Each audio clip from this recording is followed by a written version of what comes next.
Real quick shout out to Amusement Insider and Theme Park Center for the Velocicoaster footage. I haven't been there since before it even started construction, so that was a lifesaver. Velocicoaster is probably the most hyped up coaster ever. Enthusiasts have been drooling over this for months, stalking its every move. The night that it tested, people started making testing updates. That is beyond just hype. That is ridiculous. And I can't say I haven't been on the Velocicoaster hype train, because I have. I said it would be the best coaster of next year. I said how it had pretty much everything I wanted from an Intamin. I've said a lot of stuff. And I still stand by pretty much everything I've said, but for the stuff I haven't said, well, there's a reason I haven't said it. You see, while I've been hyped for Velocicoaster, for others, it's been practically religion. Filming construction updates like they're going out of style, making multiple POVs renderings, and claiming it's the best coaster in the world. And guys, it's not the best coaster in the world. It's fine to be hyped for this, but it's not the best coaster in the world. Now, I'm not against the hype. It's actually good to be excited for huge projects like this, but what happened is it's created an expectation. It's created a bar so high for Velocicoaster that I don't think anything could ever top it. Forget stuff we already even have. Forget Steve, Toro, Fury, Zadra.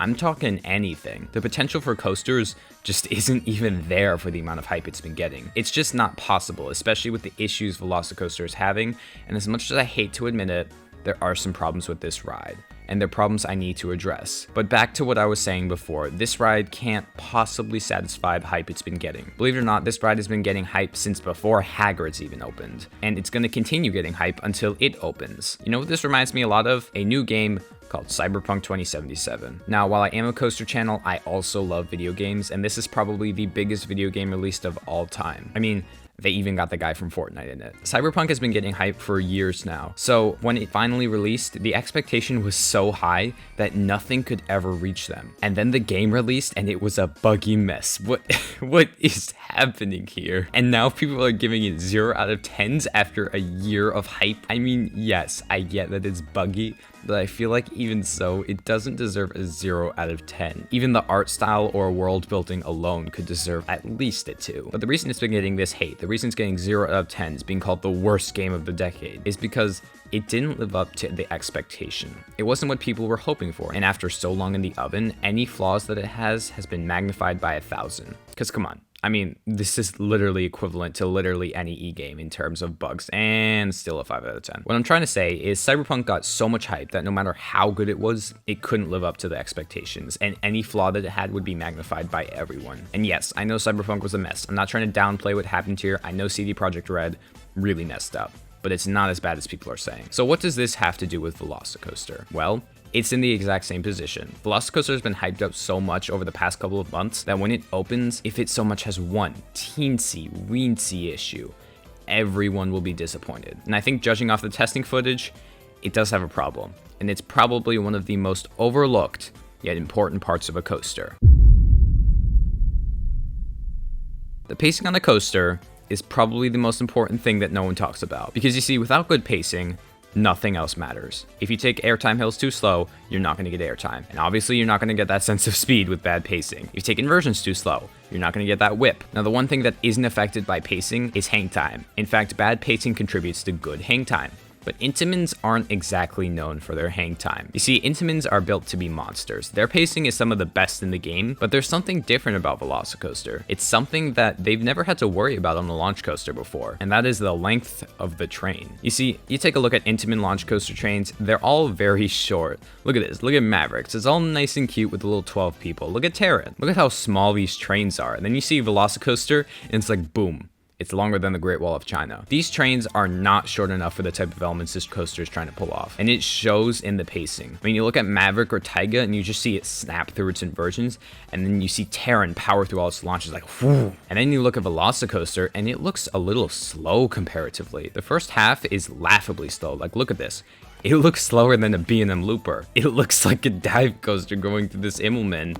That's not good. It's embarrassing how slow it moves to this dive loop. The first half is really slow, or at least what we can see of it. The last Heartline roll is also really disappointing to me. If you look at Maverick, that thing ripped through its Heartline roll before it was removed. Look at that, it's just like pop, and then you look at that, Maverick's Heartline roll looked barbaric. This looks more like a JoJo roll if you were to hit the fast forward button. And it's all due to pacing. The 0J style is still going to be great. In fact, it might even be better slowed, but everything else is going to suffer. And it's not Intamin's fault. Like I said, they don't usually design their layouts with trains this long, but when your only customer is Universal, one of the highest attended chains, going to arguably one of their flagship parks, you might have to step out of your comfort zone a little, and Intamin did not do it well here. And I'm not saying it'll be bad. It's still going to be one of Intamin's best creations, up there with Stormrunner, Taiga, and probably Pantheon, but it's not going to break into that elite group at the top with I-305, Toro, and Expedition G-Force. It just has too many problems, and it was overhyped too much to be even given the chance. And that's what people are hoping it will be, but it's not going to do that. Now, I know there are going to be some people in the comments already saying, well, this was the first test run, so it's going to get faster. But to me, that's a bit of a stupid argument. More often than not nowadays, we see coasters hauling on their first test runs. I mean, just look at Candemonium. Come on. Candemonium is not this good. Iron Gwazi, another Florida coaster opening next year, ripped through its layout. Heck, even look at Mako hauling. Velocicoaster is in Florida. It's still hot there. This thing should be hauling even in the early test runs, but it's not. I'm not saying it's going to get slower, but what I'm saying is seeing it go this slow is alarming because I don't think they're going to speed it up much from here. And another thing I want to mention is reliability. I mean, come on, you didn't think I could talk about an Intamin coaster without talking about reliability. We've already seen Velocicoaster roll back multiple times while testing. Intamins are very prone to rollback, so much so that they just made it an element. I don't think Velocicoaster will be different, especially with those long trains. And rollbacks are also due to bad pacing. The launch just couldn't get it up to speed to get up that top hat, and this is a visual representation of that. But again, I still think this is going to be a great coaster, the best coaster of next year in fact, but it's just not going to be as good as people are expecting or maybe just hoping for it to be. I don't want people to call this ride bad like some people call Steve or Fury or Voyage because it didn't live up to their expectations. The theming is going to be great, but I don't know if the ride experience is going to be as good as people are saying. I've said it before and I'll say it again. I think Iron Gwazi will have the best layout of next year, but it's Velocicoaster's combination of layout and theming that makes it the best coaster of next year. Anyways, what do you think? Do you think I'm wrong? Do you think I'm underhyped? Or do you agree with me? But remember, I still think it's good, but I just don't think it's as good as people are saying. So tell me in the comments what you think. As always, thumbs if you liked it, subs if you loved it. I've been Costunes, and I'll see you all next time.